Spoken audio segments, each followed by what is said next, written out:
Broadcasting live. It's America's longest running talk show on computers. It's Computer America, bringing you the biggest names in technology with guest interviews, new products, and your emails. Listen live at computeramerica.com on any device around the world. Email the show at live@computeramerica.com or find us on social media. Be sure to check out our website for contests, giveaways, show notes, live video stream, podcasts, and more. You're listening to Computer America.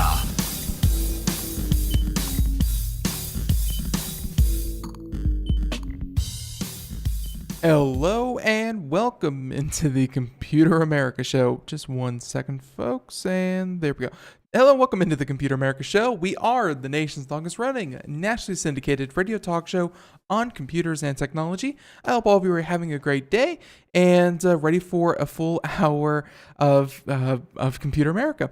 So today on the program, if you didn't catch the title or you didn't catch anything about the show beforehand, well, yeah, everything's Samsung. Samsung Galaxy, because, hey, if you didn't know, Samsung had a huge presser where they announced their new phone, their new watch, their new digital assistant for the home. Think Alexa style products. They had a lot more besides that. So a lot of what was in the news cycle today was obviously dominated by Samsung. This tends to happen when it's when Google has theirs or Apple or Microsoft. Generally they try to split them up, so there's not a lot of competition. And hey, today you have exactly that. It is dominated by Samsung. So let's see, a couple things before we get started. So we're still waiting for our guests, just to be completely honest, and we're hoping to get them on the line and get them up and running. But if we don't, then we will be doing computer and technology news, and we will simply reschedule them. Probably for tomorrow, nothing too extreme. But yeah, in the meantime, scheduled on the program is a company called Lucid, and they make a 3D scanning technology that uses your phone, and it's able to make renderings in real time of whatever it is you happen to be, scanning. So for 3D printing or just for general specs, it's technology that was promised long ago, and I was really excited to talk to them about how they were able to do it. And we still will. Just in the meantime, we will be doing computer and technology news as soon as we can. So with that being said, let's see, a couple of things before we get started, including the show notes for today. So computeramerica.com will have the show notes. It has show notes for every single day of the week, and those stay up there forever. But on the homepage, you'll see right there any articles we talk about, any videos we discuss, any products that we show. Hey, don't worry, we got you covered. It will all be linked right there. Also, be sure to check out the social media contest brought to you by Logitech and the live video stream brought to you by OWC. So all that and more at Computer America. We already have a couple of reviews in the can. We're waiting for them to be, we're waiting for our reviews to be reviewed by the editing staff, and then we will be pushing that out. So probably next week, we're going to try to shoot for 5 different reviews for the 5 different days of the week. So be on the lookout for that and other articles and more. So let's see. I think that is just about it for today's morning announcements. Though again, Lucid, they unfortunately are not showing up right now. But if they do here in the next couple of minutes, we will be sure to bring them on. But hey, in the meantime, we have plenty of computer and technology news to hold us over. And so why don't we go ahead and get started with that. And by the way, if anyone out there would like to join us in the chat room, twitch.tv/Computer America.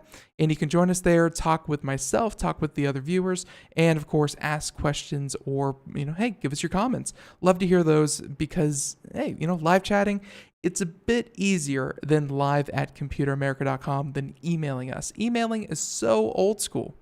Although if you still want to do that, it's live at computeramerica.com. So, all right, let's go ahead and get started. Computer and technology news brought to you by OWC.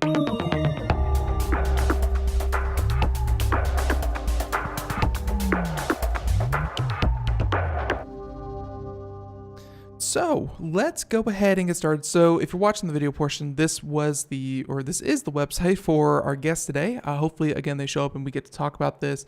As I think it would be really cool to create a database of different 3D scans just using a smartphone. And was really looking forward to talking with them. But in the meantime, computer and technology news. Let's go ahead and get started with everything Samsung. So we have like 3 or 4 different stories here, all revolving around Samsung and what they announced, what they showed. And if you didn't notice, there was a Samsung keynote that happened earlier today. And there they showed off what's new, what's different, and what you are going to be, kind of marketed for. So let's start off with probably the biggest, which would be the Samsung Galaxy Note 9. So the Note, if you are not familiar with the Samsung Galaxy line of phones, they have the Samsung Galaxy and then they have the Galaxy Note. Both of them, very good phones. They both compete in the high-end smartphone market. Think iPhones and the Google Pixel. They're the tippity top, the best phones you can get on the market. The Note, I would say, kind of competes in the same vein as the iPhone. Let's say the iPhone 8 Plus. It would be the Plus line of phones. They're bigger. They are, a lot of people describe them as just too big for your hand, but they are still much smaller than tablets. So they kind of hit that middle ground. One thing that definitely differentiates a Samsung Galaxy Note phone from an iPhone Plus phone would be the fact that it comes with a stylus, a pen-focused phone. And that's something, kind of unique to Samsung Galaxy, is because you really don't think about styluses being a thing anymore. But hey, they make it work. So yeah, let's go ahead and, getting a call. I really hope that's not our guest. So yeah, let's see, a couple of things, including, let's see.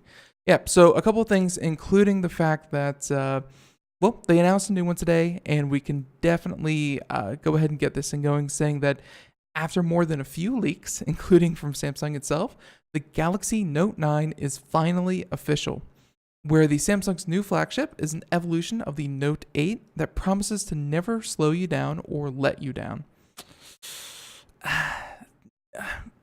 Which, it's all marketing, because not just, about a year ago, the Samsung Galaxy line of phones, and I think the Note specifically, were the ones actually exploding from the faulty battery installation process.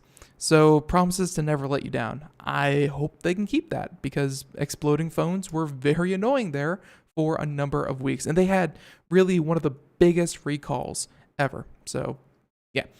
Anywho, they said that that's according to the company. It touts a 6.4-inch end-to-end screen with, throw some numbers at you, 2960 by 1440 screen. So 2960 by 1440. That's a really good resolution when it comes to, smartphones. So that's obviously not 4K. 4K is somewhere in the vein of 3860 by 1920 or something like that. But it's not 4K, but it is much higher resolution than just standard HD or even 1080p. So that's great to see. 6.4 inch, again, same, actually might even be a little bit bigger than the Plus line of phones. So it's huge. Really, 6.4 inch is huge. 7 inch is the bottom of the tablet market. So we're only tenths of an inch away from actually getting into tablet territory. Let's see, a 4,000 milliamp battery. So 4,000, to put that into perspective, most phones sport about a 3,500, so it should have a little bit better battery life, barring, of course, the usage and just how well the operating system works. They said that it promises all-day use and a minimum 128 gigabytes of storage. So 128 gigs, not half bad. Not half bad at all. Saying that there is also a 512 gigabyte version. So that's really good, especially for a smartphone. 512 gigs of storage. That will hold a lot of photos, videos, and music. So let's see. They said that with a 512 micro SD card can give you a full terabyte. So it can come baseline 500 gigs of data, followed by another 500 gigs being stored within a micro SD. So there you have it. And again, I kind of apologize, folks. Just one second. I'm sorry, folks. Actually, our guest is. Let's see. So yeah, we're gonna go ahead and try to get our guest on. I just got a letter from. I'm sorry. We just got a text from from the PR agent. Let's see if this works. So just real quick, everyone, trying to get Mr. Han Jin on. Oh, so Han, are you there?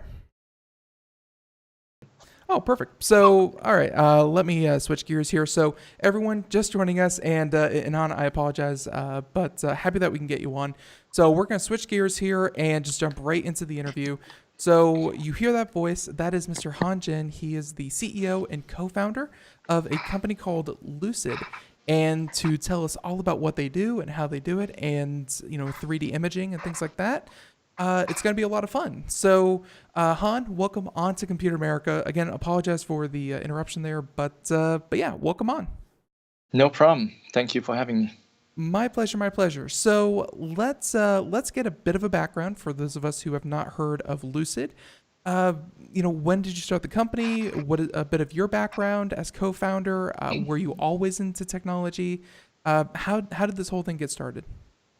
Sure. I mean, we started in 2015, and at the beginning, we actually built our own dual camera, which is a left and right camera together in one package, and wanted to do it as a GoPro for virtual reality and 3D. And over time, we learned from the mistakes GoPro did, not ignoring the mobile phone market, that we had to go that route. And now we are embedded in millions and millions of mobile phones, and a lot of mobile phones now have dual cameras, so we allow them to capture 3D. Yeah, and I guess I have to ask you the importance real quick of, why is a dual camera, why is that the defining feature that you really had to focus on? Because we've had cameras in our smartphones for a long time, and, being able to catch images like this, what's so unique about having two cameras as opposed to just one camera lens or, like that? Sure. At the beginning, people didn't quite understand why cameras or two cameras are sitting on your phone now. But it pretty much allows your phone to capture the same like a DSLR.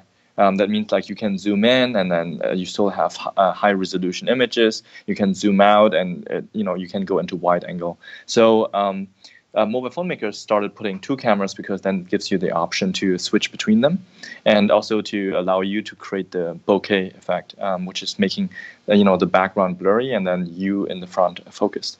But what we have done is to take that to the next level, which is we are using the dual cameras not to just switch between left and right. We are also using them together, paired up in order to create 3D, because that's exactly how our human eyes function. That means we see with the right and left eye, and we can sense depth and 3D.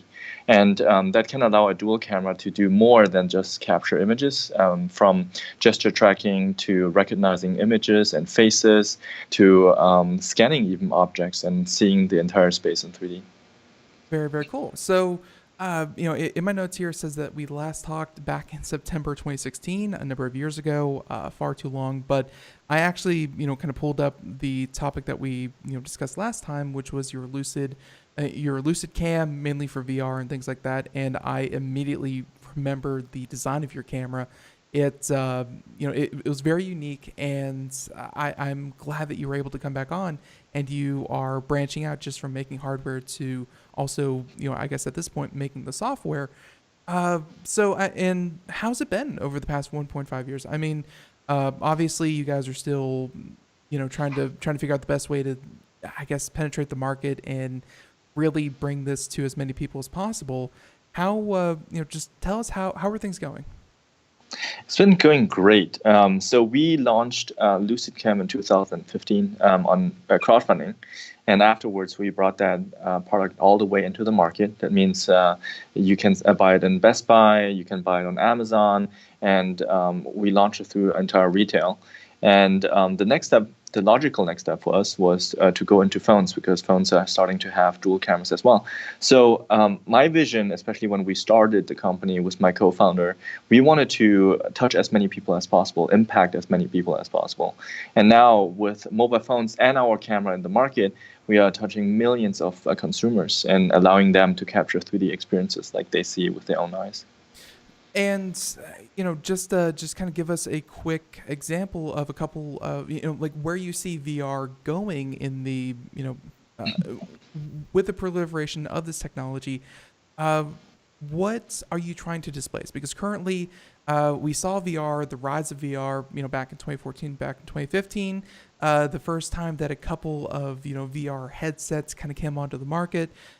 They were cool, they were novel, but at the same time, I don't think that a lot of people really saw the value in them. In that, sure, you could experience things in certain ways that you couldn't do before, but at the same time, you didn't see mobs of people rushing to go buy a new VR headset and the $2,000 computer to power it. So, just kind of in your opinion, what does technology such as yours kind of displace in our day-to-day lives? Is this going to be revolutionizing the selfie as we know it? Is this about getting accurate things for businesses to sell products? What are you trying to displace with Lucid? Sure. I mean, from the beginning, our vision was to allow cameras, normal cameras, to have the same capabilities like our eyes have. Because our premise was, if cameras could see the world like we do, then they have more information about the world and about us, and being able to serve us from a device perspective much better. That means like it differentiates between like a camera seeing you and then being able to recommend you a very similar clothes which you have on, to adding depth and 3D, where the camera starts understanding, oh, you need that size, you need that fit, you need that style, you want that shape, and then giving you the perfect recommendation, right? And so we believe bringing this kind of technology into more dual cameras, as they are starting to adopt not just on mobile phones since iPhone 7, but also like on drones and robots, on cars, on anything right now. The additional information which is hidden in the third layer, which is in the third dimension, is very, very important to being able to serve us better, which means robots will be able to recognize, robot will be able to help us in day-to-day activities, and mobile phones and every device pretty much is a robot, because it thinks by itself, it's smart, and it provides us with all kind of information, which allows our life to be more convenient and better in the long run. So tell us about how accurate having these dual cameras can really be, because in a lot of smartphones, obviously they're built right next to each other, one to one. It can certainly add a lot of data, but at the same time, when you scan an object, we've seen a couple times on the show where they ask you to take it from different vantage points, or sometimes they have like a little stand that will hold a camera and kind of spin it around an object so it gets it from all angles. When you're talking about multiple cameras for for VR, for robotics, for drones, how important is it to have these dual cameras that we're talking about, as opposed to maybe two cameras from two separate devices and then combining the data after the fact? Interesting. So I would say the question, I would maybe revert even the question to you, like how well can you perceive the environment when you hold one of your eyes closed, right? And so, Yeah. like That's exactly the question like consumers should ask themselves, right? If I hold my eyes closed, can I still drive cars? Can I still run around and not bump into like tables and objects and whatever? And so, the same question is when you have two separate devices, which each of them have only one camera, doesn't allow them to see the depth or the accuracy in terms of perceived environment as close as how it actually looks like. With two cameras now, you are getting to the accuracy of how human eyes can perceive, and we have been able to use our eyes in a very, very impressive way. If you look at baseball players who can hit like very fast moving objects with a very small racket, those kind of things need like a precision of 99% and above. And that's something which we can achieve as well, and that's something which the market is struggling with, but because they are using like emission-based device technology in order to solve that problem, like structured light systems or lidar systems, and those kind of systems are all very expensive and bulky and big.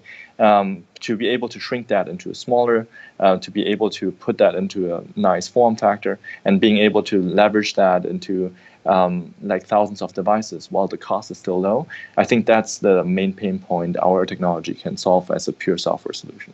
Right, and just to just to be clear, a lot of systems that we see, by putting multiple cameras into them, we see it mainly with cars that do have cameras all over them. They're using them as like a second line of defense. Like they may rely on lidar or one of these other systems, but then they double check. Like your technology and the cameras that you're talking about can be used in conjunction. Like, yes, they can replace, and yes, they are much more affordable. But if you combine them with other systems, then hey, instead of it being checked twice, it's being checked 3 times, which is infinitely better. Exactly. That's exactly the impact we can do that. So, and through Lucid, by the way, everyone, lucidinside.com. That's the website that we're kind of pulling things from today, and we of course have a link to that in the show notes. But my question is, and this was also with Lucid Cam before, and I see Lucid now, either through industry or just general consumers making scans and things like that. User-generated content. We're heading into a future where I think VR, regardless of its adoption rate, for consumers, I think in businesses it's already having a major impact. Like for training purposes and so much more, VR has found its niche, and now that niche just needs to keep on growing. Where does user-generated content kind of come into this? Why is it so important for Lucid to, I guess, give anyone the ability to make scans like this? I think, especially if you look into the verticals which VR has penetrated, I believe the consumer space is still very open and not much adoption in terms of VR. And there are multiple struggles going on, from wearing a headset for too long to, not having a device which allows you to capture 3D or different experiences. And so with more and more user-generated content, consumer adoption can come a long way, because now the consumers are advocating their own content. And that's pretty much how digital photography has really taken off, right? When GoPro came out, it was popular because GoPro was taken by consumers to take videos and pictures and then post it on YouTube. And that's, why more GoPros sold. And so we believe, in order for an industry like VR to take off, something similar has to happen too. And I let's see. There's one field that I think in good company and on a show like this you can't really talk about, that VR is really taking really taking hold. But I think VR for things like video games. I mean, video games are a very simple kind of application that you can use VR. Where if you like, let's say a flight simulator. It's a very easy kind of tech demo-y way to emphasize the fact that, you aren't just looking left and right on a computer screen. Like, you physically turn your body if you want to, kind of look behind you. It's, just those kinds of applications that I think break us from what we're used to, that, we're looking at a screen, which is 2 dimensions in itself, and everything is displayed right there, and having data completely surround us. That's different. That's new. And I guess my question for you would be, what are some of the best applications for that? Because you mentioned different verticals. Entertainment has limited value because I'm sure you know better than most. VR, while it is fun and it's very engrossing, it's also very tiring. I have yet to meet a person who really enjoyed doing VR for more than 6 hours straight. It's much harder than it is just sitting down watching Netflix. Um, what are some of the best applications for VR in the future? For sure, I think for one of the problems about 360 video, why it makes you tiring, is because it forces you to move. So you're spinning around all the time. It's not necessarily something which normal consumers would enjoy, especially as we watch Netflix just by relaxing and just sitting on the couch or something like that. I do think though that the new way of storytelling, which is in an immersive space which surrounds you, is compelling. And so that means like versus a framed image capture or video capture, like still sitting up front and seeing what's going on, which surrounds you, is something which changes the way we consume content and which we experience content. And so we started betting very early in 2015 on VR 180, which is now adopted by Google, Lenovo, LG. Lots and lots of companies are starting to come up with their VR 180 cameras as well 3 years later after we started. And that's an experience where you do not need to turn around or spin around or exhaust yourself, but it's all about just sitting down, experiencing it, and it still feels like it's surrounding you. Yeah, and I've definitely experienced that as well, and just kind of knowing that there are limits, that something's not gonna, you're not gonna miss something behind your head, is kind of comforting in a way that you can still get everything that they're trying to show you. So, and kind of also on top of that, what other industries, and really I'm asking this, but I'm really thinking about one in particular, uh, which is 3D printing. 3D scans are super helpful for other industries, and being able to capture things in 3D and accurately, not just some kind of weird extruded version of that object. Let's see, there's 3D printing, there's making things in virtual reality. Uh, Getting accurate scans, is that something that you're hoping to do? Is that Lucid is going to be the way that you scan? Let's say you want to put your room into or better yet, you're trying to sell your house and you want to take accurate 3D scans of a room so that people can do kind of like 360 video or like Google Street View or something like that, but you want the dimensions to be somewhat lifelike. Is that something that you're hoping to do as well, or just how important is accuracy when it comes to these scans? No, accuracy is very important, and I think accuracy is something which develops over time. That means like the more you scan, the more you capture, the better our software learns and improves over time. And so for us, right now, it's the beginning of something which we believe will impact the industry way more.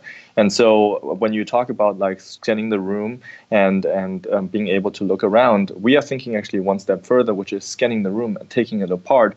And putting new furniture in, and redesigning the entire space, seeing how it looks like, imagining, and without all the cost which is involved for a consumer to buy the furniture, drive it home, set it up, doesn't look good, bring it back to IKEA. Right. Yeah, right. No, and obviously, IKEA and many other places would enjoy that as well, because I'm sure a lot of that decision making, that a lot of the process that you described is exactly how it goes down. It's like, will this even fit in my room?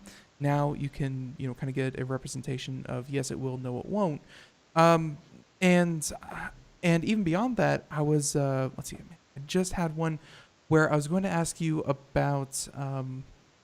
Wow, that completely just flew out of my mind. So No worries. yeah, and because my mind is going a couple different directions. But let's talk about the Hydrogen One phone. So because we were a little bit late getting this interview started, which again I apologize, but we were just talking about the Samsung phone, the Samsung Galaxy Note 9 that was just announced. We'll also have a dual camera, and new phones. They're getting better all the time. So actually, I just recalled. Scratch all that. AI. I'm reading on your site, Lucid Inside. There's AI in a couple different places, artificial intelligence, machine learning. They're as much buzzwords as anything else, and I think that you can shoehorn AI into a lot of places where it doesn't make sense.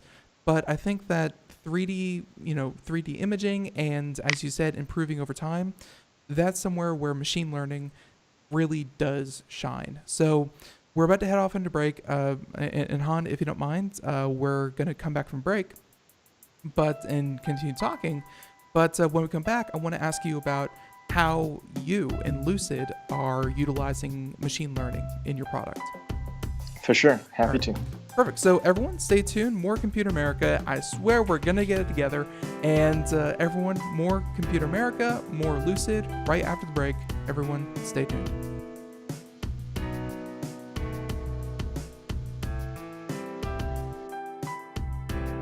Greece is cheap. But the airfare costs a fortune. Paris? Not much closer, and again, airfare... What about Puerto Vallarta? Let's face it, flying anywhere is just too expensive. Wait, what's this? Low-cost airlines. With one call to low-cost airlines, you'll drastically slash your travel costs. We're talking insanely low airline prices to any of your favorite destinations. Where would you like to go? London, Rome, Costa Rica, Australia? Wow, that's cheap. So why wait? Call now to learn how crazy cheap it is to fly anywhere in the U.S. or international. Our prices are so low, we can't publish them. The only way to get them is to call to instantly hear the most amazing best deals on airline travel. It's that easy. So call now and start packing. 800-215-4461. 800-215-4461. 800-215-4461. That's 800-215-4461. We are all Brother Wolf. 10 years ago, a group of locals banded together to create positive change. We took animals into our homes, held adoption events at local retailers, and talked to the community about our mission to help build a no-kill Asheville. A decade later, we have achieved so many victories for animals in need. There's been so much progress, yet there's still so much to do. As part of our year-long celebration, we encourage you to become a member of our special Compassionate Circle program. With a monthly donation of $10 or more, you will have behind-the-scenes access to the work we are doing at Brother Wolf. Our goal is to reach 1,000 members because we receive no government funding. Working together, we can help build and sustain no-kill communities. Learn more at compassionatecircle.bwar.org. We are a 501c3 tax-deductible organization.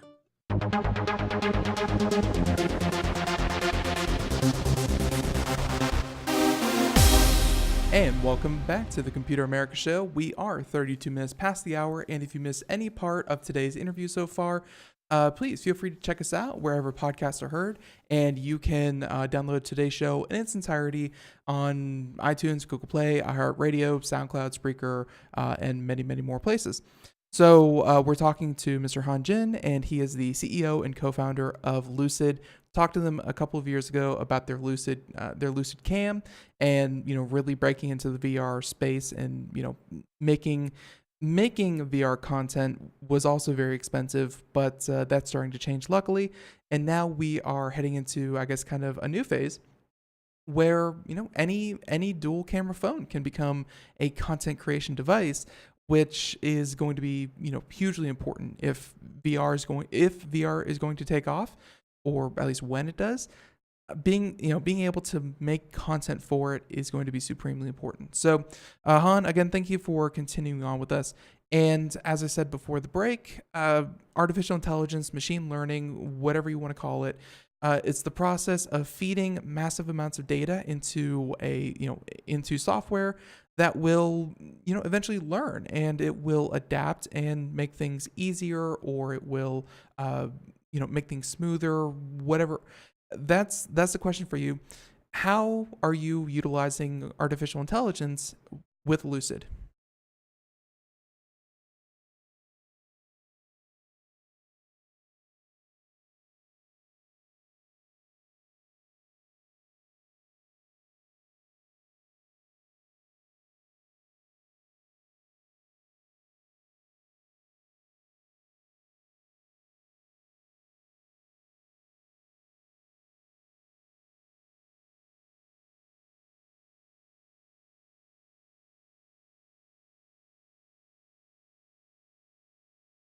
eyes function is actually not just because we have great eyes. We realize that we have actually very crappy eyes. So what we see on the left and the right side is a very fuzzy image which comes into our brain. But then, how can we operate, how can we drive a fast-moving car? How can we catch fast-moving objects? And how can we be like professional baseball players hitting very small, fast-moving balls? Those kind of questions were imminent at the beginning when we started the company, because we didn't believe that just because of our eyes we're able to do that, but there must be more happening in our brain. And so we started analyzing what is actually essential for human vision to function as well as we actually have it. And we came up with the fact that, number one, we have been watching and seeing things for years. Since we first opened our eyes, we started seeing things. And that helps us train and memorize how, like, for example, a chair looks like, how big a chair is, and how fast cars move, how fast a ball rolls. Those kind of things are all based on memory. That means, like, for us on the tech side, if you translate that, that means there must be a lot of data which we have to feed the AI to become as good as our human eyes. Number two is we have two eyes, right? And they're both coming in, and not everybody is as good. That means, like, normal consumers versus a professional athlete, they probably can't perform the same task. That means, like, our vision also comes from training, right? So the professional athletes are more trained. That's why they can operate better and they can hit balls better versus a normal consumer who doesn't. And so we learned that we got to train it in the right way. That means we can't just have memory, but we have to leverage the memory to train the algorithm to be able to perform and to enhance the depth sensing and the 3D effect, the 3D understanding of the environment.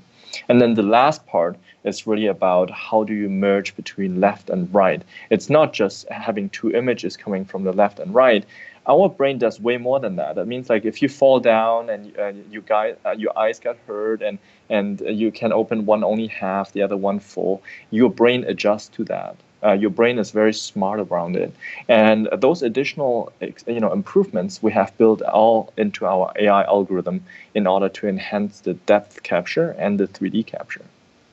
And those are all ways that that you are using AI. And by the way, we're kind of looking at some of the photos that you have here on your website, and I really like this one that you put up of looks like just a general office space, and there's a lot of desks and computers and people sitting at them, and it's covered with these little dots, these little pinpoints that are either green or orange. I'm sure that you know which photo I'm talking about, and I like that one because it really shows that to a person that would it's pretty easy to pick out that that's a desk, that someone's sitting behind the desk, and blah blah blah.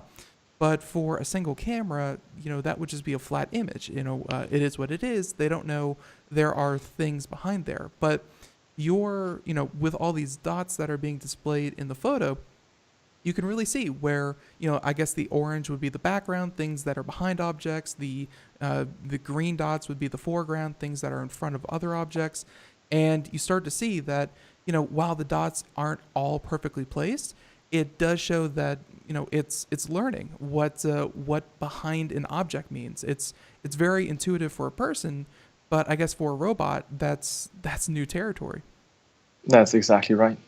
So very, very cool. Love to see it. And robotics makes perfect sense. I see here you're also doing it for laptops, gaming. Obviously, we're streaming this live on Twitch. And this was the technology that was promised by, I think Intel was the first one that we really talked about. It was like Intel's RealSense, and I think Logitech also worked with them on it. But the ability to identify a person, what is the person, and then completely blank out or, kind of chroma key, green screen, whatever you want to call it, remove the background from an individual.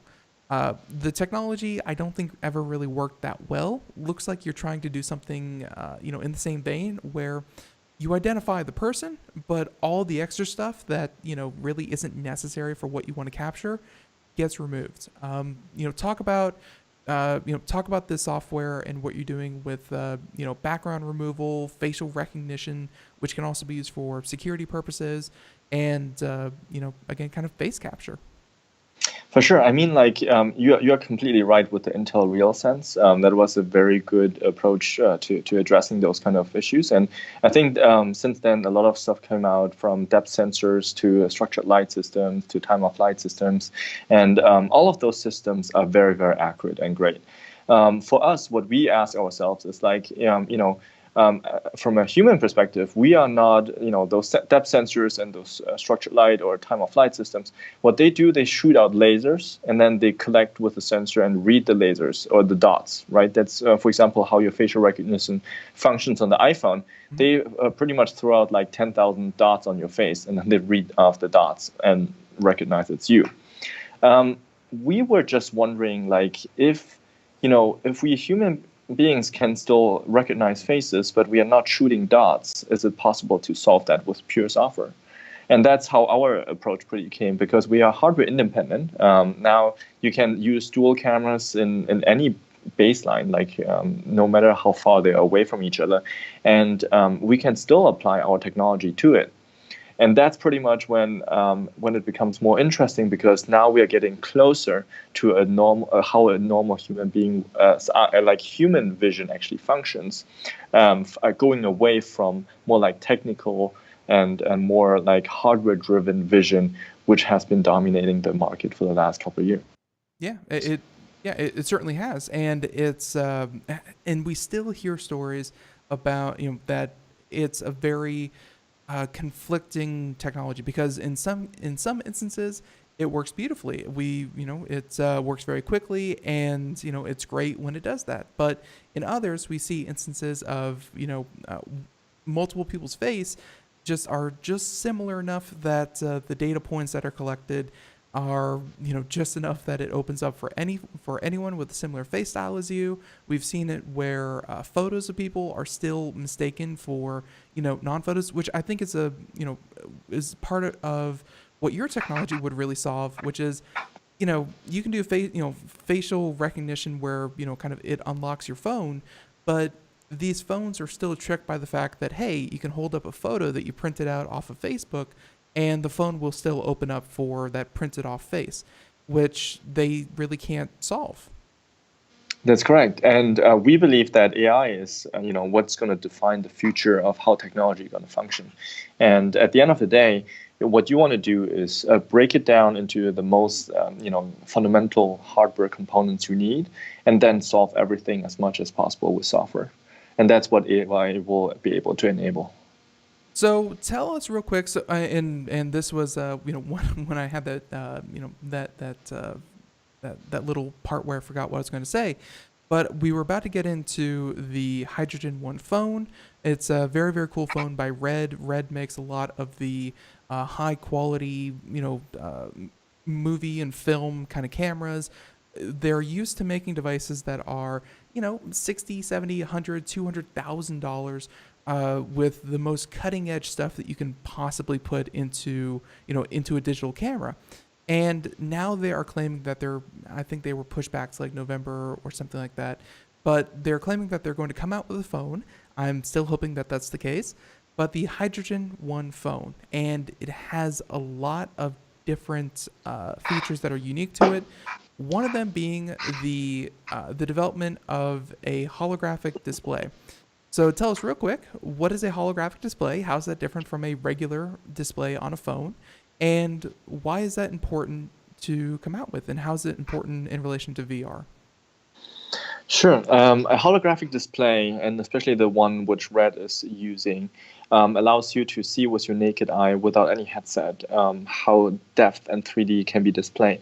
And there has nothing been done before which is similar, because the only experience you ever had or of a previous 3D experiences was when you put glasses on, you go to the movie theater, and then you can see that coming out of the screen, right? And so with Red's phone, you will be able to see that without anything. You don't need a headset, you don't need to wear glasses, you just need to look at the screen. And it doesn't even matter from which angle you look at the screen. There can be like 10 people looking at it, there can be one person looking at it, and they will all have the same experience like it's coming out of the screen. And so that's why it's a very impressive product. We have been working on it for the last year and a half, and it's something which we believe that it will solve a lot of problems in the VR AR industry, because as you know before, VR headsets and AR headsets, it's really hard to wear for people because they don't want to. It's exhausting to have that clunky thing on for hours and hours. With this one, it's just the same like your own phone, but you don't need to wear anything. Right, and I really am excited to see what they can do with it, because we've seen glassesless 3D, which I'm not claiming that this is, but we've seen that it can cause all number of disorientation effects and things like that. And if you aren't looking at it from exactly the right angle, the effect can be kind of not that useful for people looking at it off axis.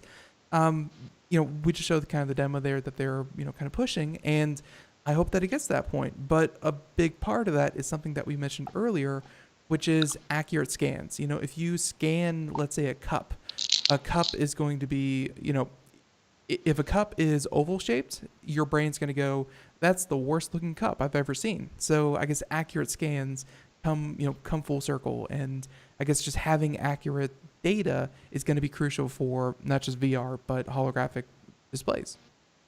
For sure, for sure. I mean, like the capture part, that's the most important thing, because the thing is, like, if you have only a display, but you have no content at all to consume on it, then adoption will be hard as well.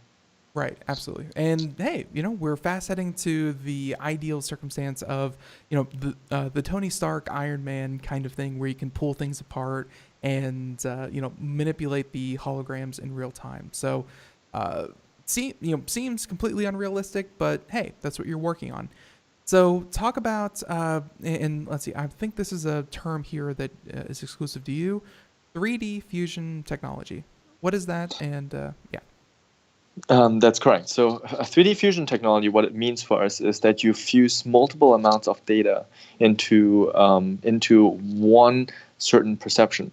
That means, like, if you have multiple cameras or multiple sensors, multiple input scenarios, like how our like how human vision actually functions. Like, we have our ears, we have our eyes, we have sound input, and we have our brain balance out. That's something that we have so many inputs, which allows us to operate and move in the space which we live in. The same stuff can happen to generate the best 3D. That means, like, if you have many data inputs from the accelerometer, from the IMU, from the two cameras, and then you fuse that all together, you can probably create the best 3D experience whichever anybody has ever seen.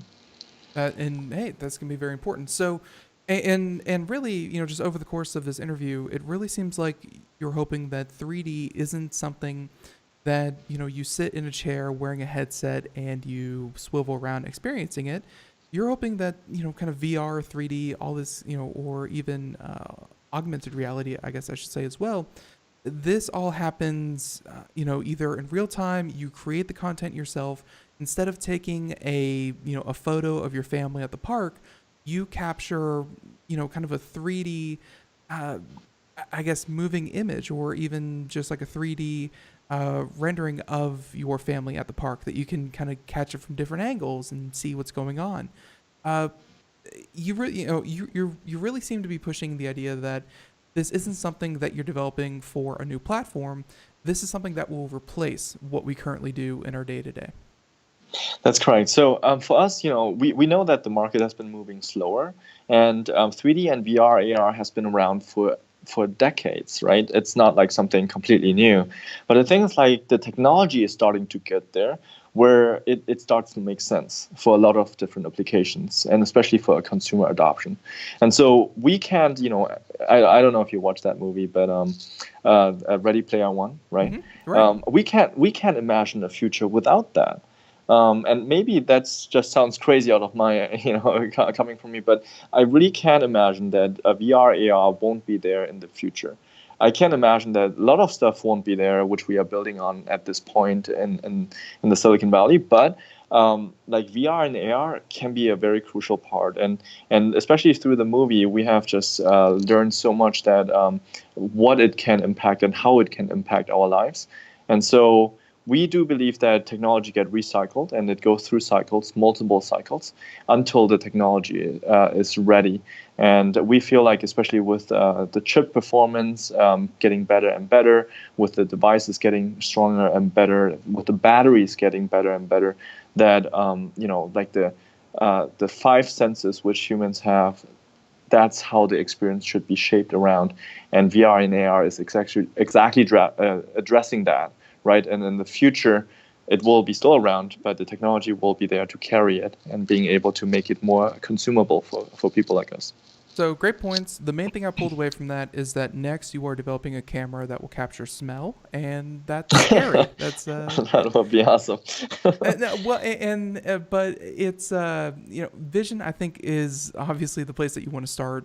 Save the smell of vision for later, but through a couple biology courses I've taken, I know that I think it's like the amount of information that we gather from the world around us, 70% of it is vision. For better or worse, we are very visual-minded, individuals, creatures, whatever you want to say. And if you get where we rely so much on vision that if that is accurate, then you can trick your other senses into believing what your eyes see. Because if your eyes see it, then your other senses will kind of cope and say, well, let's rely on what we're seeing to be true. So, and before we say goodbye, and I apologize, but this is very interesting. So, hey, kind of kept you long, but Red, we just talked about the hydrogen phone camera. Again, really looking forward to it. It's in a sea of Samsung Galaxy Note 9s and iPhone 10s and Google Pixel 2s, like in a sea of cameras or phones that are just iterations upon one another. To see a new camera with a different goal kind of come into the marketplace is exciting in its own right. But what you are talking about software-wise, that that kind of play very nicely with what Red is envisioning. Tell us about your partnership. I mean, where are you hoping to take this? Where are you hoping to turn the new Red camera into your primary content creation platform, or is it simply about getting data for your AI to make this whole thing better? What are the perks of your partnership with Red? For sure. I mean, I think the timing of Red's phone is brilliant. We are now in a time where Apple brings out new phones, but is it very necessary for you to actually upgrade? And over the last couple of years, upgrading was only based on a better camera, right? It has more megapixels. Now you're going to upgrade from iPhone 5 to iPhone 6. And since iPhone 6, I haven't seen much which convinced me to upgrade to the next phone. Right. Even like the new AR features, it didn't very convince me. But taking the camera as the megapixel race is pretty much over, right? Now we have, cameras of 20 megapixel, 25 megapixel. We don't really see a difference until you put it on a huge screen, but who puts their images on a huge screen, right? They still watch it on their phone.